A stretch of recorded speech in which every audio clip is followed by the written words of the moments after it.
The sun hung low over the cracked asphalt of Elmwood Street, casting long shadows that stretched like forgotten regrets across the modest bungalow.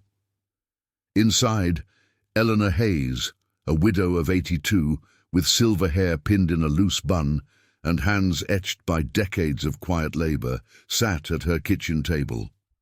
The air smelled of fresh-baked oatmeal cookies, warm and spiced with cinnamon, a ritual she'd kept for 20 years. Every Saturday, without fail, she'd fill a tin with them and walk to the edge of town, where the rumble of engines marked the gathering of the Iron Vipers, a motorcycle club known more for their leather vests and wary glances than for warmth. But Eleanor saw past the tattoos and the growl of Harleys. To her, they were just men, carrying burdens heavier than their bikes.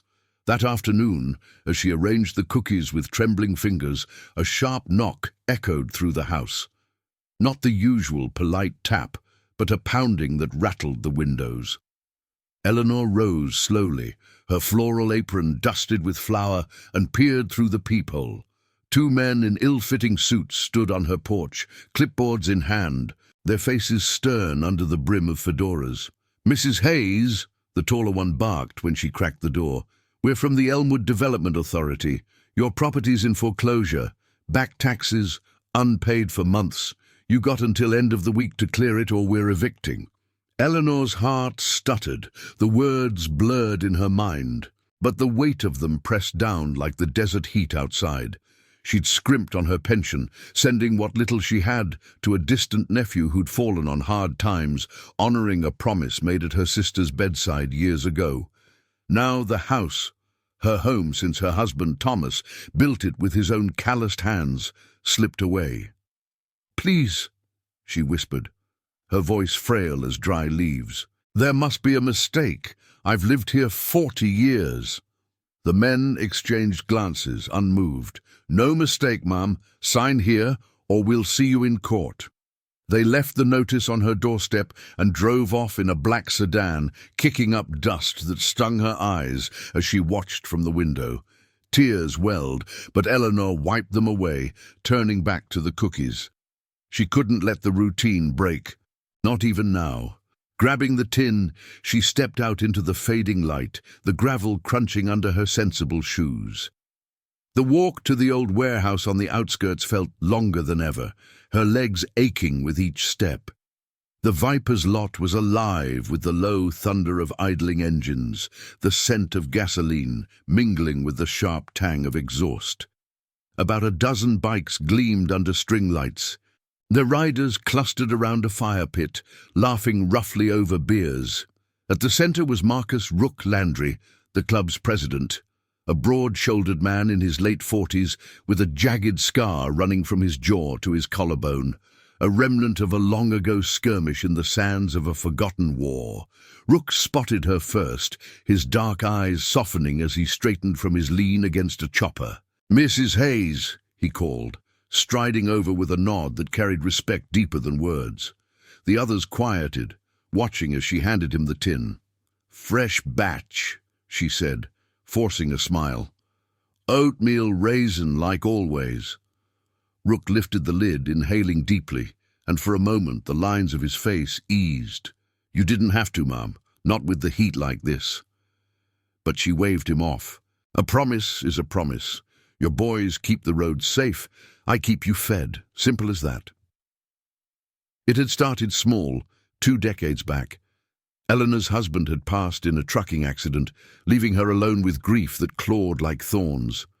One rainy evening, a young Viper, barely out of his teens, bike broken down in the storm, had knocked on her door for directions. Soaked and shivering, he'd accepted her offer of dry clothes and a hot meal. Thomas's old leathers fit him loosely, and in gratitude, the kid swore they'd look out for her. Word spread in the club, turning her weekly cookies into a quiet pact. Rook, who joined later, fresh from the battlefield with ghosts in his eyes, found solace in her unchanging kindness. It reminded him of a promise he'd made to his own mother before shipping out: protect the vulnerable, no matter the cost. Eleanor became that anchor, a flicker of light in their shadowed world. As she turned to leave, Rook's hand gently caught her arm. "Everything all right, Mrs. Hayes? You look tired." She hesitated, the foreclosure notice burning in her pocket like a hidden coal. "Just the years catching up," she lied, patting his knuckles. But Rook's gaze sharpened. He'd seen too much deception in his life not to recognize it. "If you need anything," he said low, "you tell us. We're family here." Eleanor nodded, her throat tight, and shuffled home under the emerging stars. The house felt emptier than ever, the cookie tin lighter on her counter. She sank into her armchair, the eviction paper unfolding in her lap like a death sentence. Outside, the distant roar of bikes faded into the night. But sleep evaded her, chased by memories of Thomas's laughter echoing through these walls. Miles away in the warehouse's back room, Rook sat with his lieutenants, the tin open between them. They passed cookies around, the sweetness cutting through the bitterness of club business, rival crews encroaching, old debts simmering. But Rook's mind wandered to Eleanor. He'd driven by her place earlier, noticed the sedan, the suits. Something gnawed at him, a soldier's instinct for trouble. "That woman," he said finally, breaking the silence, "she's been more loyal than blood. If she's in a bind, we ride for her." The men murmured agreement, fists thumping the table. It wasn't just gratitude, it was honor, the kind that bound them tighter than chains. By midnight, word rippled through the network. Calls went out, texts pinging across state lines, voices gravelly over lines. Rook stared at the scar in the mirror, touching it absently. He'd lost brothers in the war, promises shattered by bullets and betrayal, but Eleanor's quiet faith, that was redemption he couldn't ignore. As dawn crept over the horizon, painting the desert in hues of gold and rust, engines stirred to life, not a dozen, but 80 strong, vipers from chapters far and wide, converging like a steel storm. They rolled toward Elmwood, leathers creaking, the air alive with the symphony of throttles and unspoken vows. At Eleanor's door, the ground trembled first, then the knock came, polite but thunderous. She opened it, eyes widening at the sea of bikes lining her street, riders dismounting with helmets under arms. Rook stepped forward, tin in hand, empty now but refilled with something more. "Mrs. Hayes," he said, voice steady as the rising sun, "we heard about the trouble, and we're here to make it right." In that moment, under the metallic gleam of chrome and the scent of warm earth, a forgotten promise roared back to life, weaving their worlds into one unbreakable thread. Eleanor's hand trembled on the doorknob, the wood cool against her palm as she pulled it open wider. The morning light spilled across her threshold like spilled honey, illuminating the wall of leather-clad figures stretching down her quiet street. Harleys lined the curb in a gleaming phalanx, their chrome tanks catching the sun in blinding flashes, engines ticking softly as they cooled from the ride. The air hummed with the faint residue of exhaust, mingled with the earthy scent of dew-kissed lawns, a stark contrast to the chaos of rumbling thunder that had shaken her awake just minutes before. Rook stood tallest among them, his broad frame filling the doorway, the empty cookie tin balanced in one scarred hand like an offering. Behind him the riders shifted, their boots scuffing the pavement, faces weathered by wind and worry. There was Jackson Hawk Riley, Rook's second in command, a lean veteran with a faded tattoo of an eagle on his forearm, eyes sharp as he scanned the neighborhood for threats. Beside him loomed Tyler Bear Donovan, the club's enforcer, his massive build straining against his vest, but his expression softened by the memory of Eleanor's treats pulling him through dark nights after losing his leg in a desert convoy gone wrong. "Mrs. Hayes," Rook repeated, his voice a low rumble that cut through the morning hush. "We didn't mean to startle you, but when we heard, well, family doesn't wait for invitations." He stepped inside only when she nodded faintly, the others hanging back respectfully, forming a silent guard at her porch. Eleanor clutched the doorframe, her floral robe hanging loose over nightclothes, silver hair escaping its pins. "How?" she managed, her voice a whisper lost in the breeze. Rook set the tin on her side table, the clink echoing in the still house. "One of the boys saw those suits yesterday, pieced it together. Foreclosure? That's not right. Not for you." She led him to the kitchen, where sunlight filtered through lace curtains, casting patterns on the worn linoleum. The eviction notice lay unfolded on the table, its stark black ink accusing her of debts she couldn't fathom.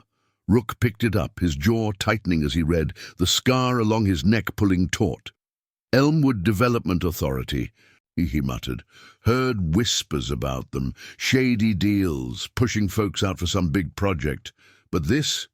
Targeting you?" Eleanor sank into a chair, the wood creaking under her slight weight. "It's the taxes. I fell behind helping my nephew Lucas. His wife left, took the kids, left him broken, promised my sister on her deathbed I'd look after him. Sent what I could, every penny from Thomas's old pension." Rook's eyes met hers, a flicker of understanding passing between them. He knew promises like that, the kind that carved grooves into your soul. Back in the war, under a sky choked with sandstorms, he'd sworn to his squad, brothers not by blood but by fire, to bring them home. Only half made it, their ghosts riding shotgun on every mile he logged since. Eleanor's cookies had become his ritual anchor, a taste of normalcy amid the club's endless skirmishes with rivals and the law. "Lucas," he echoed, committing the name. "We'll check on him too. But this house, it's yours. We've got ways to dig." Outside, the bikers murmured, forming loose circles as they waited. Hawk leaned against his bike, phone in hand, scrolling through contacts.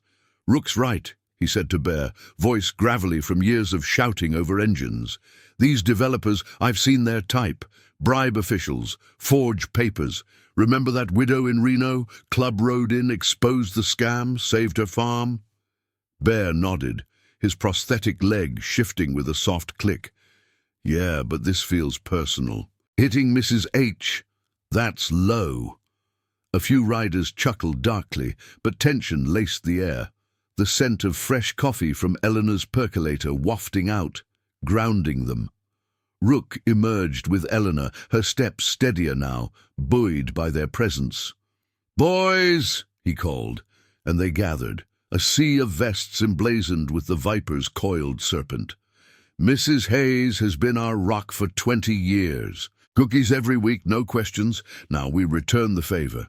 Hawk, you and a few head to the county office, quiet-like, get copies of her records, see what stinks." Hawk saluted with a fist to his chest. "On it. I'll call in old favors from that clerk we helped last year." Rook turned to Eleanor. "We'll cover the back taxes, pull what we can, call in markers from other chapters. But first, we make sure it's legit." As the group dispersed, some staying to fix her sagging porch steps, others revving engines for reconnaissance, the street came alive with purpose. Hammers rang out, rhythmic against wood, while scouts peeled away in pairs, tires humming over asphalt. Eleanor watched from her window, a tin of fresh-baked shortbread clutched in her hands, the warmth seeping into her fingers. For the first time in days, hope flickered, fragile as a match in the wind. But as noon climbed, a black sedan crept down the block, slowing opposite her house. The same suits from yesterday emerged, clipboards in hand, eyes narrowing at the bikers' impromptu camp. One suit, a wiry man with slicked-back hair named Victor Klein, though Eleanor didn't know his name yet, muttered into his phone, "Boss, you won't believe this. The old lady's got a biker army at her door. Iron Vipers, looks like the whole damn club." On the other end, a voice like oiled gravel responded from the development firm's downtown office. "Handle it. Intimidate if you have to. That land's key to the strip mall deal. Push harder." Klein pocketed his phone, striding toward the porch where Rook stood, arms crossed, a wall of unyielding calm. "Private property!" Klein snapped, flashing a badge that gleamed falsely in the sun. "This is official business. Tell your gang to clear out, or we'll call the sheriff." Rook didn't flinch, his gaze steady as desert stone. "Funny thing," he replied, voice even. "This is her property, and we're guests. You got a problem, take it up with the law, after we talk to them first." The air thickened, the bikers pausing their work, hands hovering near tool belts that hid more than wrenches. Eleanor stepped out, her presence a quiet command. "Gentlemen," she said softly, offering the tin. "Cookie?" Might sweeten the talk. Klein sneered, waving it off, but his partner shifted uneasily, the scent of cinnamon cutting through the standoff. As they retreated to their car, engines coughing to life, Rook placed a hand on Eleanor's shoulder. "They're scared," he said. "Means we're close." But deep down, doubt gnawed. A promise kept could unravel old wounds. That night, as stars pricked the velvet sky and fires crackled in the yard, Rook sat with her, sharing stories of battles won not with fists, but with truth. Yet in the shadows, Klein's call echoed. Reinforcements were coming, and the Viper's honor would soon face its fiercest test. The rumble of distant bikes hinted at allies or enemies, blurring the line in the gathering dusk. The afternoon sun beat down on Elmwood Street like a relentless interrogator, turning the air thick and shimmering over the rows of Harleys parked like silent sentinels. Eleanor stood on her porch, the wooden boards warm under her bare feet, watching as small groups of Vipers peeled away on their bikes, engines growling low before fading into the haze. The scent of sawdust from the porch repairs mingled with the sharp bite of motor oil, grounding her in the moment amid the whirlwind. Rook lingered nearby, his presence a steady anchor, as Hawk and two others, veterans named Samuel, Ghost, Harlan, and Ethan Forge Caldwell, revved their choppers and headed toward the county offices, dust swirling in their wake like a whispered secret. Inside, the kitchen felt smaller with the weight of unfolding plans. Eleanor poured coffee into mismatched mugs, the steam rising in lazy curls that carried hints of chicory and her garden herbs. Rook sat across from her, the eviction notice now folded and tucked into his vest pocket like a captured enemy flag. "We'll get to the bottom of this," he assured her, his calloused fingers wrapping around the mug. The scar on his neck caught the light, a silvery reminder of shrapnel that had nearly ended him in a dusty ambush overseas. He'd promised his dying sergeant that day, under the acrid smoke of burning vehicles, to carry the weight for those who couldn't. The Vipers had become his way of keeping that vow, a brotherhood forged in the fires of loss. Much like Eleanor's quiet acts of kindness had stitched together her own frayed edges after Thomas's death.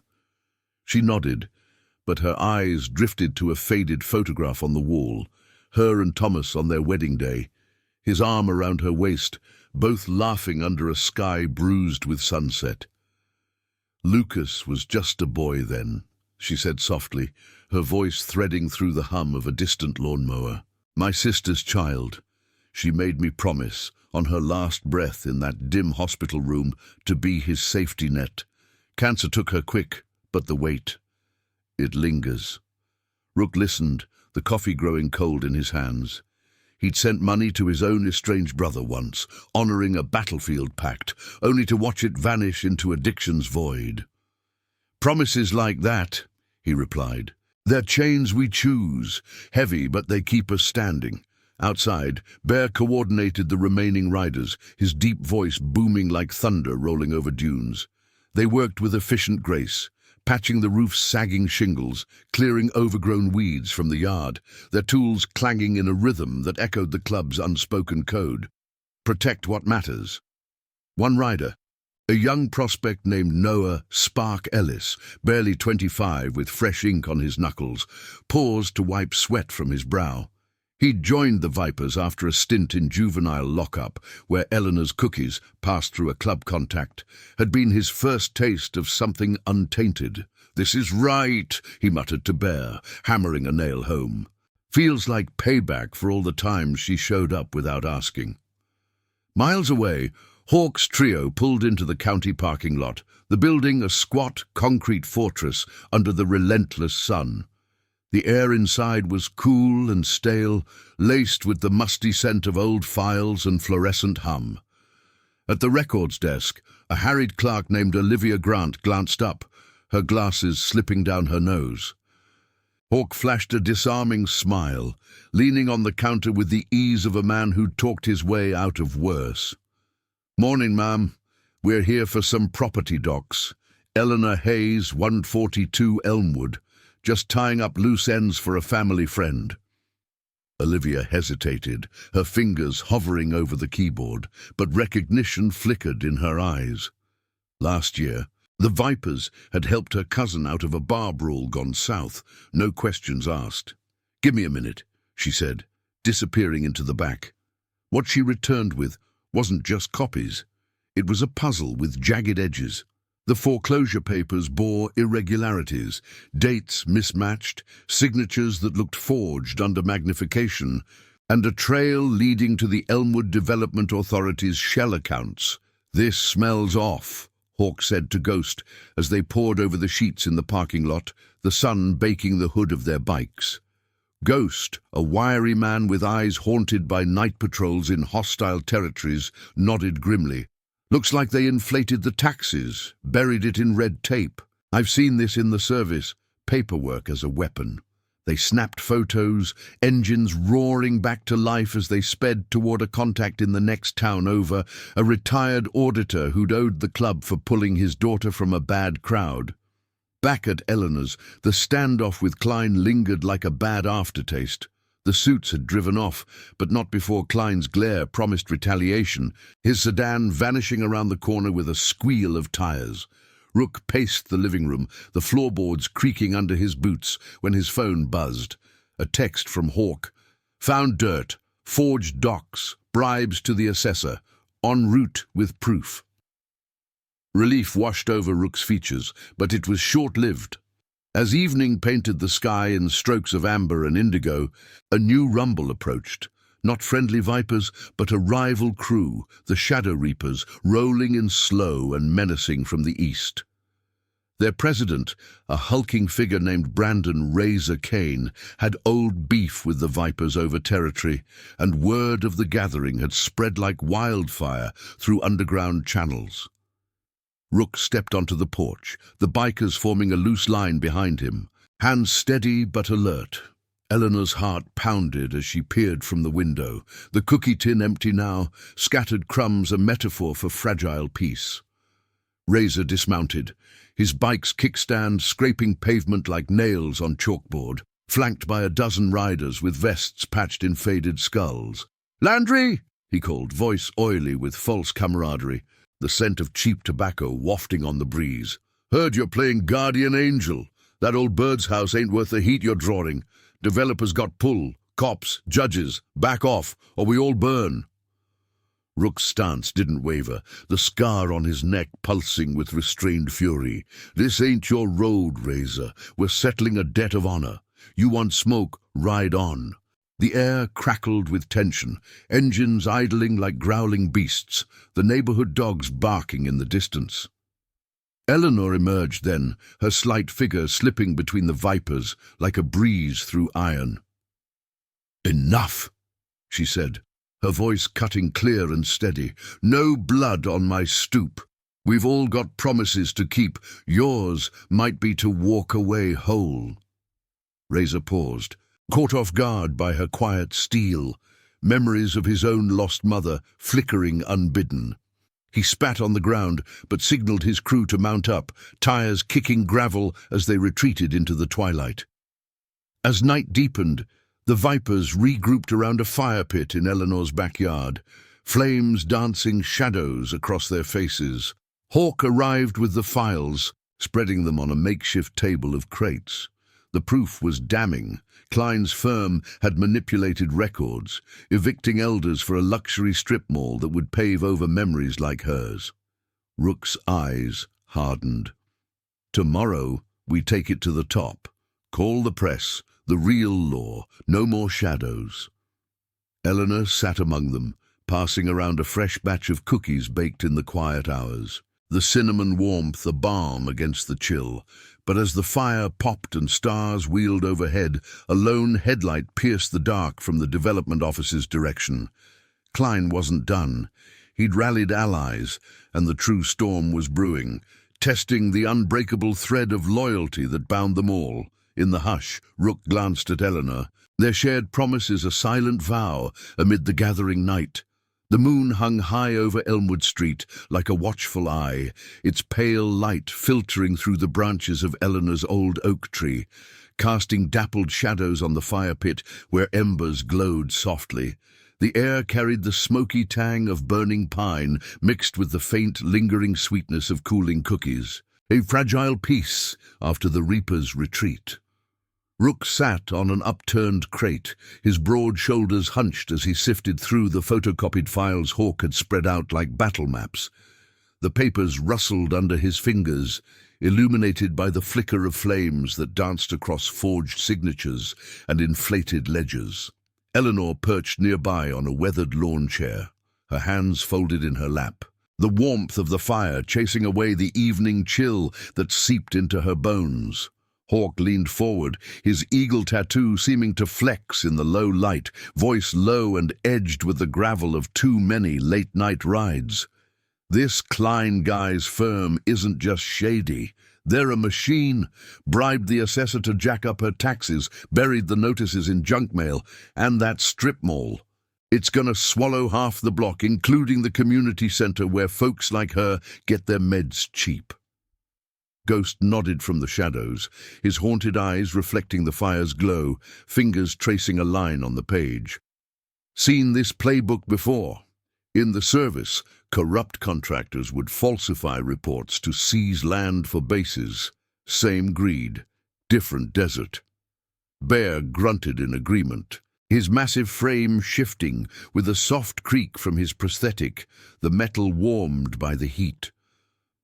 Eleanor listened, her silver hair catching the light like threads of moonlight, the weight of the evening pressing on her chest. She'd baked through the tension, pulling dough from the oven as the reaper's taillights faded, the rhythmic kneading a quiet rebellion against the fear clawing at her edges. "I never asked for this," she said softly, her voice weaving through the crackle of logs. "Just wanted to keep my word to my sister. Lucas needed help. Lost his job, then his home. Those pennies I sent, they were all I had left of Thomas's fight." Rook looked up, his scar a stark line in the firelight. Memories of his own unkept vows surfacing like ghosts from the sand-swept dunes where he'd buried comrades. "You did right by him, ma'am. That's more than most. Now we do right by you." As the night deepened, the group plotted in hushed tones, the distant hum of a neighbor's television underscoring their resolve. Noah Spark fidgeted with a stick, poking at the coals, his young face etched with the fire of newfound purpose.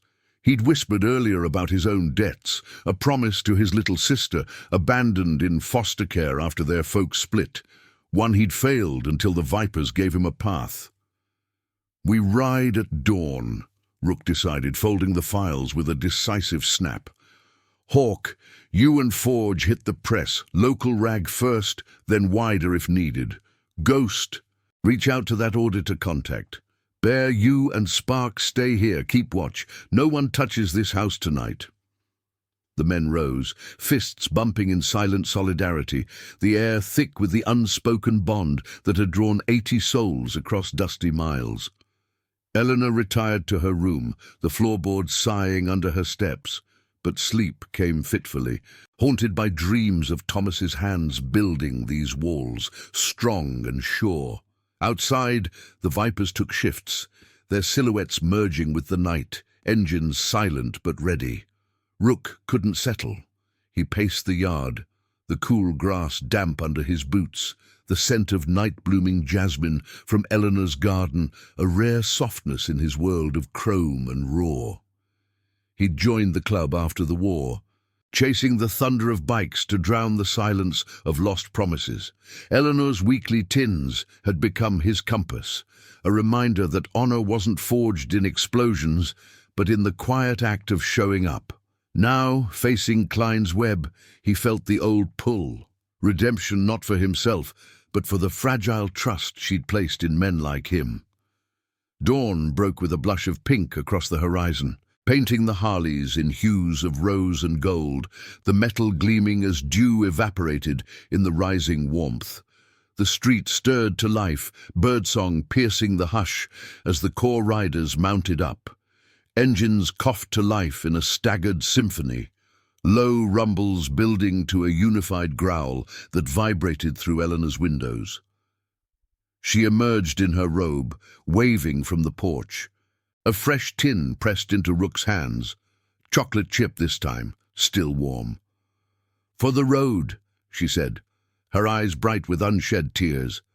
"Come back safe. You've already given me more than walls." Rook nodded, the tin's weight a talisman against the uncertainty ahead, and led the convoy out, tires humming over asphalt slick with morning mist. They rolled into the county seat, a cluster of low buildings baking under the climbing sun, the air heavy with the aroma of fresh coffee from a nearby diner. Hawk and Forge veered toward the newspaper office, a faded brick facade with a sign creaking in the breeze. Inside, the editor, a sharp-eyed woman named Amelia Ink Thornton, listened as they laid out the files, her desk cluttered with inky proofs and half-empty mugs. She'd crossed paths with the Vipers before, when they'd quietly funded a youth ride to keep kids off the streets. "This could blow wide open," she said, scanning the forgeries, the scent of newsprint sharp in the confined space. "Elderly widow targeted for profit. Readers eat that up. Give me till noon. I'll run it front page." Meanwhile, Rook and Ghost headed to the development firm's office. A sleek, glass-fronted building that screamed false polish amid the town's grit. The lobby hummed with the whir of air conditioning, cool and impersonal. Walls lined with glossy renderings of the proposed strip mall, shiny storefronts erasing the quiet lives beneath. At the reception desk, a young clerk glanced up nervously as they approached, her nameplate reading, "Rachel." "We're here to see Victor Klein," Rook stated, voice level but firm, the files tucked under his arm like ammunition. Rachel hesitated, phone receiver hovering, but Ghost's steady gaze, honed from staring down ambushes, eased her. "I'll announce you." Klein emerged from a back office, his suit rumpled from a sleepless night, eyes darting like a cornered animal. The air between them crackled, the faint buzz of fluorescence amplifying the tension. "Landry!" he sneered, recognizing the Viper president from underground whispers. "You bikers think you can muscle in? This is business. Legal. Above board." Rook slid the files across the counter, pages fanning out to reveal the discrepancies. Legal. These say different. Forged signatures, bribe trails. "We're taking this public unless you reverse the foreclosure. Today." Klein's face paled, sweat beading on his brow, the scent of his cologne turning cloying in the standoff. But as Klein stammered excuses, a door swung open behind him, the firm's boss, a silver-haired executive named Jonathan Hale, stepping in with the measured calm of a man used to buying silence. "Gentlemen," Hale said smoothly, his voice like polished stone, "let's talk terms. That land's vital, perhaps a settlement, relocation funds for the widow." Rook's jaw set, the promise to Eleanor burning steady. "No deals, she stays, or the truth rides out with us." The words hung heavy, the lobby's clock ticking like a countdown, as outside more Vipers arrived, their engines a distant thunder signaling the tide turning. Back at Eleanor's, Bear and Spark fortified the yard, stacking sandbags from an old club hall against potential unrest, the sun now high and unforgiving. Word spread via texts, chapters mobilizing, allies calling in favors from honest cops and vets networks. Yet doubt flickered, Razor's warning echoed, and whispers of sheriff patrols circled. Eleanor baked on, the oven's heat a defiant warmth, but her hands shook as she pictured the convoy facing down corruption's face. Honor demanded they press on, but the cost loomed, testing the family's chosen steel in the midday glare. If this tale of quiet strength is stirring something in you, smash that like button. It helps these stories reach more ears in need of hope. The midday sun scorched the glass facade of the Elmwood Development Authority's office, turning the lobby into a prism of harsh reflections that danced across polished marble floors. Rook stood unyielding at the reception counter, the stack of incriminating files splayed out like exposed veins, their edges curling slightly in the recycled air, thick with the sterile scent of printer ink and stale ambition. Jonathan Hale, the firm's silver-haired executive, adjusted his tie with deliberate calm, his eyes, cold and calculating as river stones, flicking from the papers to Rook's scarred face. Behind him, Victor Klein hovered like a shadow, sweat dampening his collar, the faint musk of his anxiety cutting through the lobby's artificial chill. "Terms," Hale repeated smoothly, gesturing to a cluster of leather armchairs arranged around a low glass table, as if this were a boardroom negotiation rather than a reckoning. "The widow gets her house, cleared title, no strings. In return, your club stays out of our other projects. We all walk away with dignity intact."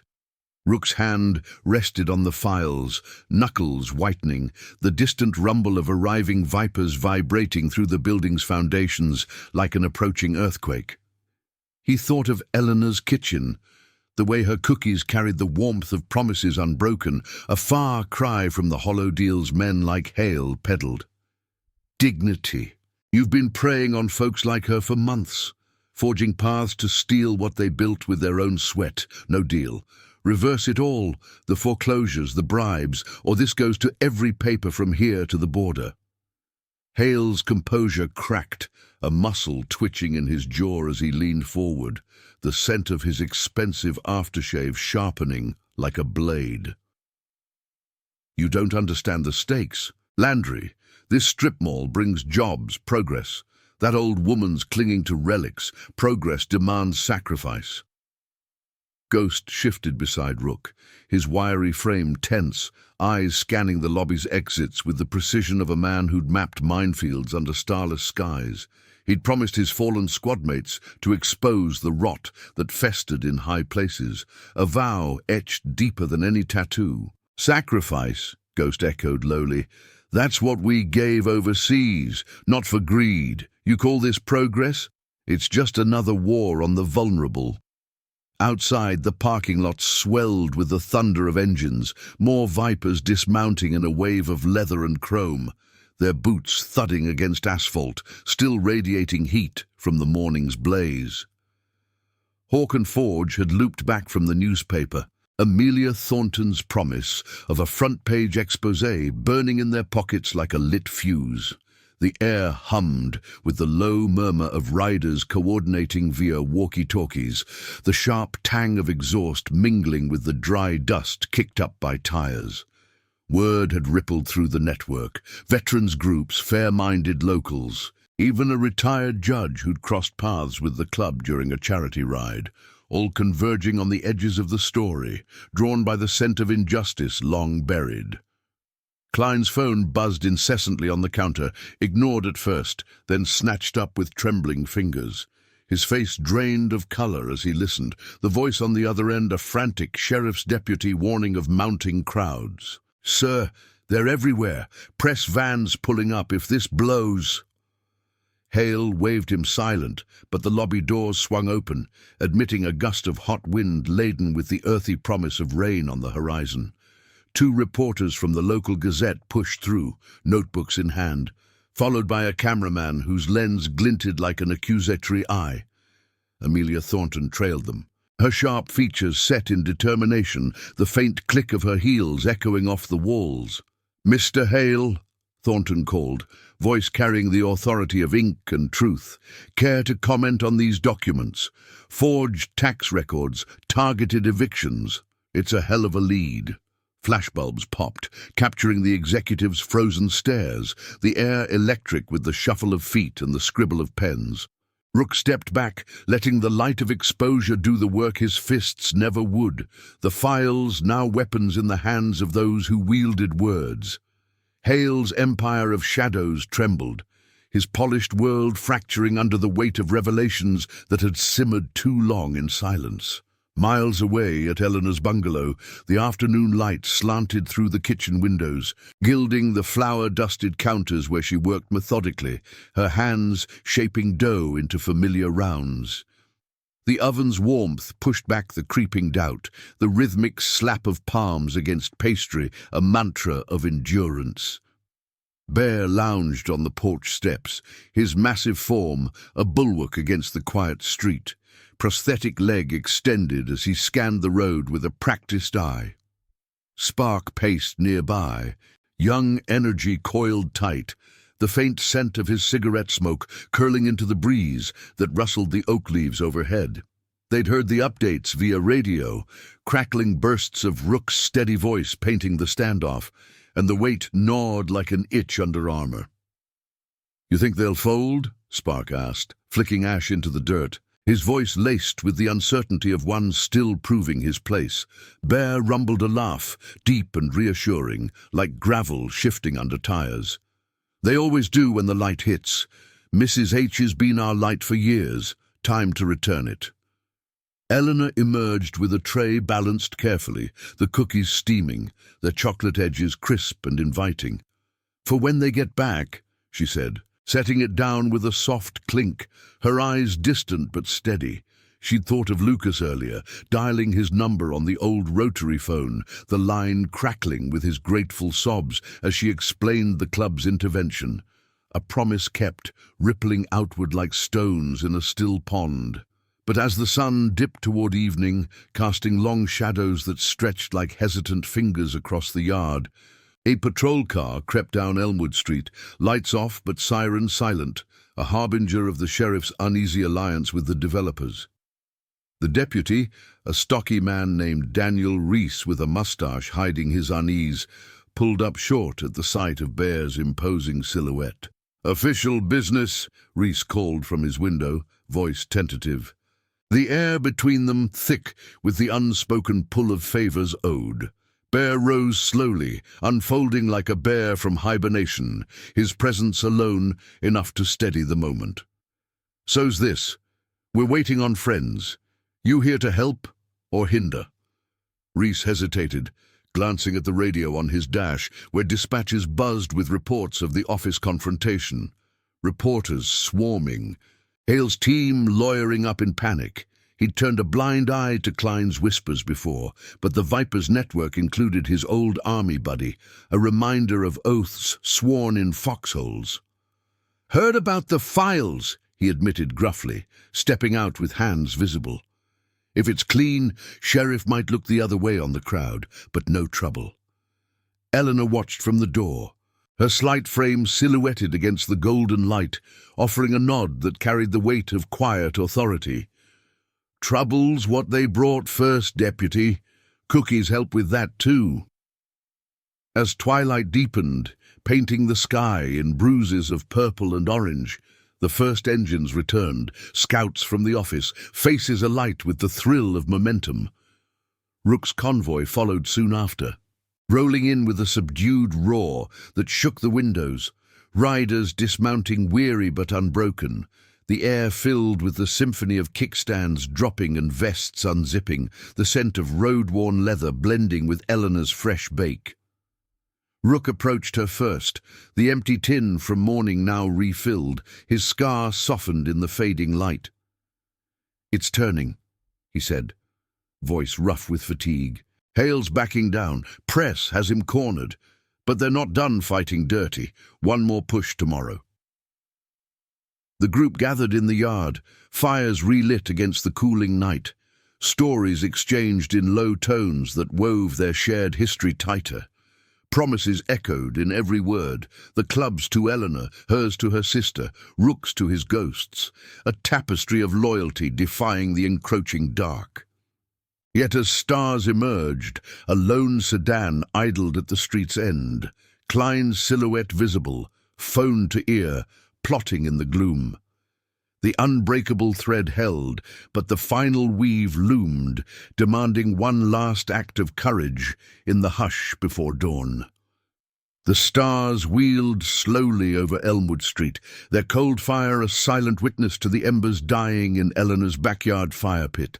The air hung heavy with the scent of charred wood and cooling earth, the night's hush broken only by the occasional pop of settling logs and the low murmur of voices as the vipers shared one last round of stories. Rook sat apart, his back against the rough bark of the old oak, the files from the office tucked securely in his saddlebag nearby. The weight of the day pressed on him like an unseen rucksack, but Eleanor's presence, her quiet form, silhouetted in the kitchen window, washing mugs under the soft glow of a single bulb, eased the ache. Promises, he'd learned, weren't just words. They were the threads that held fractured lives together, mending what wars and greed tore apart. Across the street, in the shadowed bulk of his sedan, Victor Klein gripped the steering wheel until his knuckles blanched, the dashboard lights casting his face in eerie blue. His phone lay silent now, the last call from Hale a desperate scramble, lawyers en route, bribes to the sheriff doubled, anything to bury the exposé before it hit print. But the Vipers network had spread like roots through dry soil, texts pinging to allies in the press, veterans' halls, even the state attorney's office, where an old Viper contact whispered of audits incoming. Klein's breath fogged the windshield, the faint jasmine from Eleanor's garden mocking his isolation. He'd built his life on shortcuts, evicting dreams for dollar signs. But tonight, the tide of quiet honor lapped at his foundations, threatening to wash it all away. Dawn crept in with a blush of rose across the eastern horizon, the first light gilding the Harley's chrome like liquid gold. Engines stirred to life in a staggered chorus, low rumbles vibrating through the ground and into Eleanor's bones as she stood on the porch, a thermos of coffee in one hand and a final tin of cookies in the other. Peanut butter this time, crisp-edged and hearty for the road ahead. The air tasted of dew and promise, the neighborhood awakening to the unusual symphony of throttles and farewells. Rook approached, his boots crunching gravel, the scar on his neck catching the light like a badge of battles past. "Today's the day, Mrs. Hayes," he said, accepting the tin with a nod that carried the depth of 20 years' gratitude. "County hearing at 10. We'll ride in together, show 'em what family looks like." She climbed onto the sidecar of Rook's chopper, an old rig Thomas had once tinkered with, her floral scarf fluttering like a flag of defiance. The convoy formed behind them, 80 strong now, swelled by reinforcements from distant chapters, vests patched with the Viper's serpent gleaming in the rising sun. Tires hummed over asphalt, the wind whipping scents of wild sage and warm metal through the air, a river of steel carving toward the county courthouse. Eleanor held tight, the vibration thrumming through her like a heartbeat renewed. Memories of her sister's deathbed plea blending with the roar, "Protect what's yours, no matter the storm." The courthouse square buzzed with unaccustomed energy as they arrived, engines cutting off in a wave that echoed like thunder's echo. Reporters clustered at the steps, cameras flashing under the midday glare, the air thick with the shuffle of notebooks and the sharp tang of newsprint. Amelia Thornton stood at the forefront, her article already circulating, headlines screaming, "Bikers battle corruption, widows home on the line," the words a blade slicing through Hale's veil. Locals gathered too, drawn by whispers of the Viper's vigil, their faces a mix of curiosity and quiet support, the scent of street vendors' coffee carts mingling with the dust of idling news vans. Inside the hearing room, the air was cooler, laced with the musty hush of polished wood and echoing footsteps. Judge Harlan Fair Whitaker, a grizzled veteran with a viper handshake from years back, presided from the bench, his gavel a silent sentinel. Hale and Klein sat at the defense table, suits crisp but eyes hollow, flanked by lawyers whose briefcases bulged with desperate motions.